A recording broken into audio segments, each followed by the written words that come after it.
Hey, what's up everybody? Welcome back to Treasures Galore. This video is titled, This is Going to Get Me in Trouble?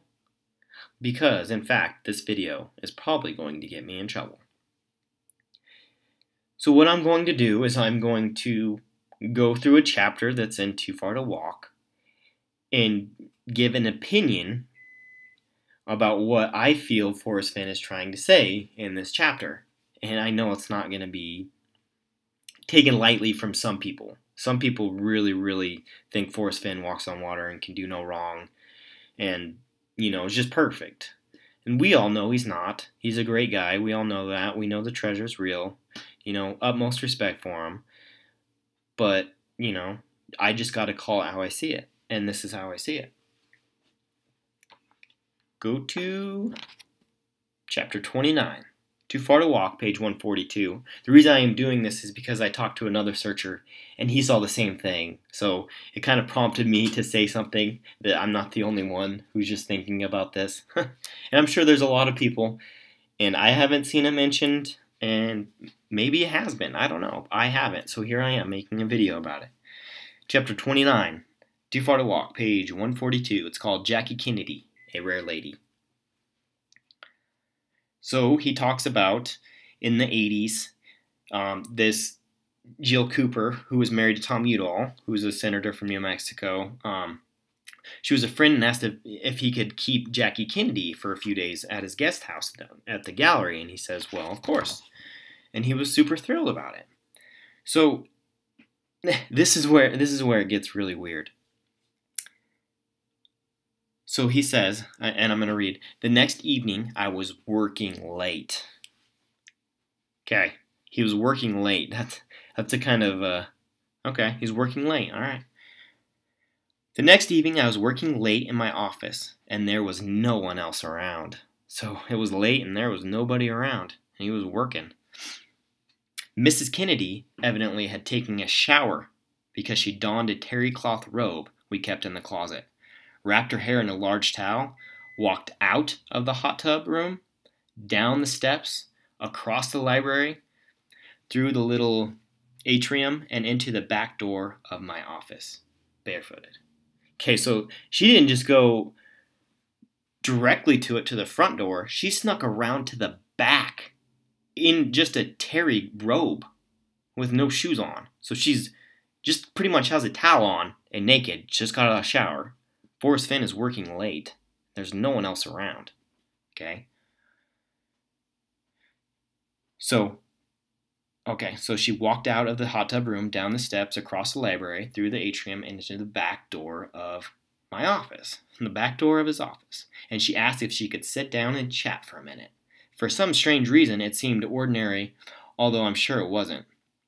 Okay? So he knows it's weird. He's like, oh, it seemed really ordinary. I was by myself. She was in a robe, you know what I mean? Just seems really weird. And he goes out of his way to say, no one was else around. It's just weird. So it continues. But before I continue in that, there's something else I want to bring up in this chapter that I'm going to ask a question and see if anyone knows the answer to. So he says that she had read the flyleaf of a book I had written that spoke to me, having been a fighter pilot in Vietnam. Does anyone know what that book is? That might be everyone might know the answer to that, and I might sound dumb for asking, but what flyleaf of a book did he write? This isn't the 80s, early 80s, so this had to have been, in the 70s or something about him writing about his Vietnam days. So if anyone has the answer to that, please let me know. But so he goes on, and they're talking about, and he tells her how. So I'll just read. So she stopped and looked at me, and I said that I thought she and her husband had brought a sophisticated elegance to the White House that in my mind had not been evident since Thomas and Jefferson's time. So they're having this deep-felt conversation, and he's buttering up, saying that, they were the best. She looked down and didn't speak for a few seconds. She was pensive. When she thanked me, I wondered if I had been out of line. Then the next morning she thanked me again, and it made me feel better. She was so easy to be with. I'll read that again.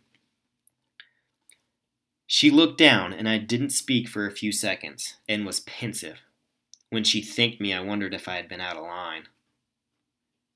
The next morning, she thanked me again, and it made me feel better. She was so easy to be with. Okay, so he was asking if he was out of line, and then she thanked him and thanked him again, and she was really easy to be with. Now, Forrest Fenn is messing with us. He wrote this for us to think this. He had to have, right? I mean, he had to have. I'll continue reading. Later, we were walking out of the side door to the guest house where my car was parked. So they're not walking out the main door, they're walking out the side door again, trying not to be seen. As we walked along the high adobe wall towards the patio gate, we heard voices. She quickly grabbed my arm, wait, and pulled me back. It was so funny. So they hear people again. She's like, wait, get back here. There was a small walking tour of tourists standing, huddled as the guide expounded the merits of the quaint Santa Fe architecture.